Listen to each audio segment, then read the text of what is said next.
बारे में कुछ सोचा।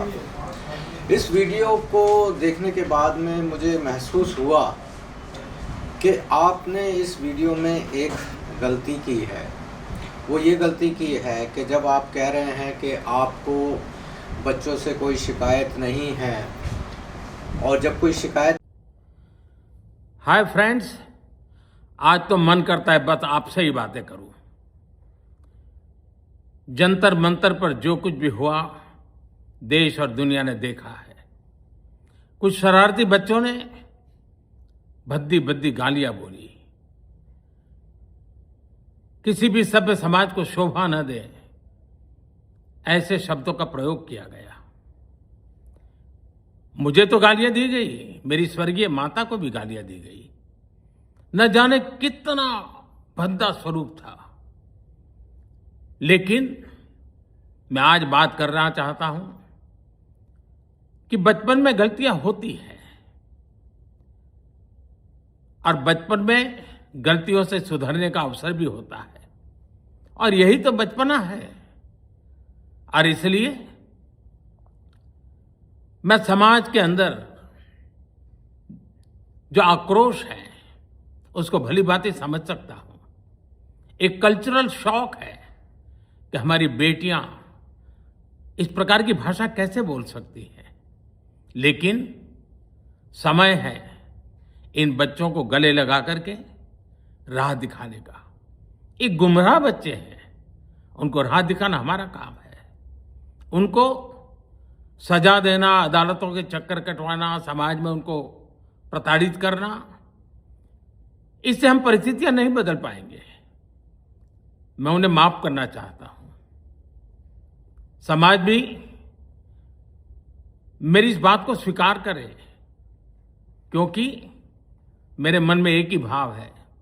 कभी कभी दांतों तले हमारी जीभ आ जाती है, खून निकल आता है, लेकिन हम दांत तोड़ते नहीं हैं, क्योंकि दांत भी हमारे हैं, जीभ भी हमारी है, बच्चे भी हमारे हैं।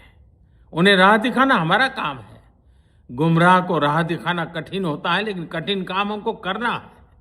और इसलिए आओ, मैं इन बच्चों को कहता हूं, बच्चों आओ, हम देश के लिए साथ मिलकर के आगे बढ़े, कुछ नया सीखें, गलतियों से भी सीखें, अपने सपनों को लेकर के चल पड़े।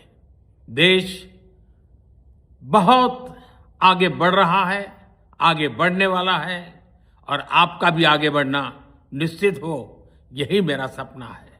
मैं आपके लिए जीता हूं, आपके उज्जवल भविष्य के लिए खपता हूं। आओ हम मिलकर के देश को आगे बढ़ाएं। बहुत बहुत धन्यवाद दोस्तों। बस आओ, गलतियों से सीखो, आगे बढ़ो। नहीं है तो आप उसी वक्त आपने कोई आदेश जारी क्यों नहीं किया देश की पुलिस को, सभी राज्य को, जहां जहां पर आपकी सरकारें हैं वहां पर आपने एक आदेश जारी क्यों नहीं किया कि भाई बच्चों के खिलाफ कोई कार्रवाई नहीं होगी, कोई पुलिसिया जो ब्रुटैलिटी है वो नहीं होगी। किस तरीके से बच्चों के घर पर, लड़कियों के घर पर पुलिस जा रही है, वहाँ पर छोटे छोटे बच्चों को परेशान किया जा रहा है, तो आपने ऐसा एक आदेश जारी कर देना चाहिए था, अगर आप सच में ही इतना कंसर्न हैं जैन जी के बारे में। दूसरा ये कि आपने कहा कि आपको एक कल्चरल शॉक लगा या देश को शॉक लगा।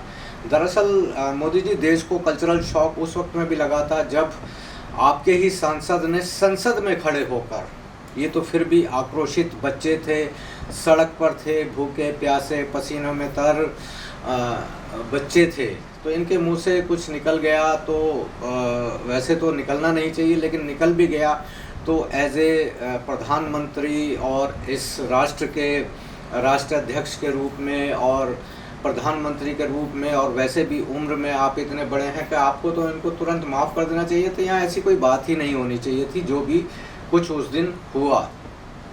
तो कल्चरल शॉक तो मोदी जी, उसको आपके सांसद ने खड़े होकर, जब रमेश भिदुड़ी ने एक दूसरे सांसद को धर्म के आधार पर गाली दी, और बाकायदा अब मैं इस वीडियो में उन गालियों को दोहराऊंगा नहीं, वो गालियां दी।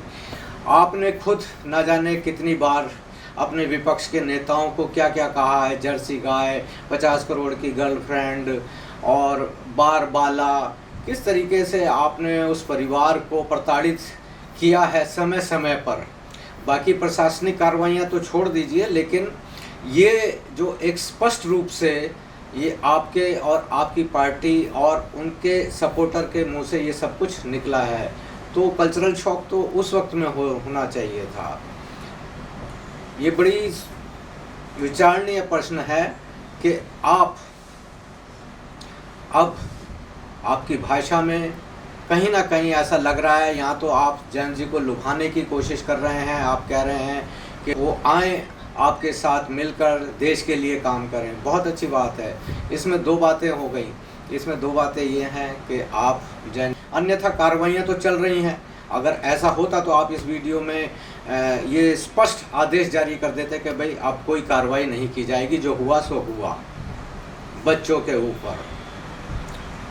और स्पेशली मैं एक बात के लिए दिल्ली पुलिस की मैं थोड़ा सा तारीफदारी करूंगा।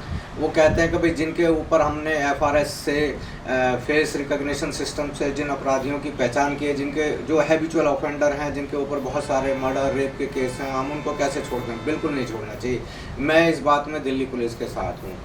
लेकिन जो बाकी लोग हैं उनको आप क्यों परेशान कर रहे हैं? आपके लोग क्यों परेशान कर रहे हैं? उनके चेहरे, उनके नाम, पते सब टीवी पर दिखाए जा रहे हैं, सोशल मीडिया पर बताया जा रहा है, बाकायदा उनको धमकी मिल रही है, माफ़ी मंगवाई जा रही है। ये क्या है? तो आपके पूरे वीडियो को एनालिसिस करते करते मुझे एक बात और भी महसूस हो रही है कि या तो ये जैन जी आपके पक्ष में आ जाए या फिर ये सब ऐसा ही चलता रहेगा। आपने कहा कि आप माफ़ करना चाहते हैं, आपका ये शब्द गलत है। आपने ये कहना चाहिए था कि मैं माफ़ करना नहीं चाहता, बल्कि मैं आपको माफ़ करता हूँ, और ये बात इसी वक्त अब से एकदम ख़त्म। आपकी भाषा ये होनी चाहिए थी। लेकिन आपकी भाषा में कहीं घुमाव, कहीं धमकी की बू, कहीं लुभावन, कुछ लुभाने के लिए, ये सब कुछ आ रहा है आपकी भाषा में। तो मेरा आपसे यही रिक्वेस्ट है कि अगली बार से जो भी आपका स्क्रिप्ट राइटर हो, कम से कम वो ऐसी स्क्रिप्ट लिखे कि जो उसको थोड़ा सा शब्दों के बारे में अच्छा ध्यान हो। अगर आपने लिखी है, आप तो खुद का अच्छे कलाकार भी रहे हैं, तो जाहिर है आपका जो फेस एक्सप्रेशंस होते हैं, वॉइस मॉड्यूलेशन होती है, तो ये बहुत अच्छा होता है। तो जाहिर है आप खुद भी स्क्रिप्ट भी लिख लेते होंगे, तो लिखिए, अगली बार से खुद ही लिख लीजिए, किसी के भरोसे मत रहिए। तो आप, मेरा बस एक इतना रिक्वेस्ट है कि आप ये स्पष्ट आदेश दे दीजिए कि भाई जो बात गई, रात गई, बात गई, अब ऐसा कुछ नहीं है। एक नए तरीके से जीवन को चलाने की कोशिश की जाए। धन्यवाद।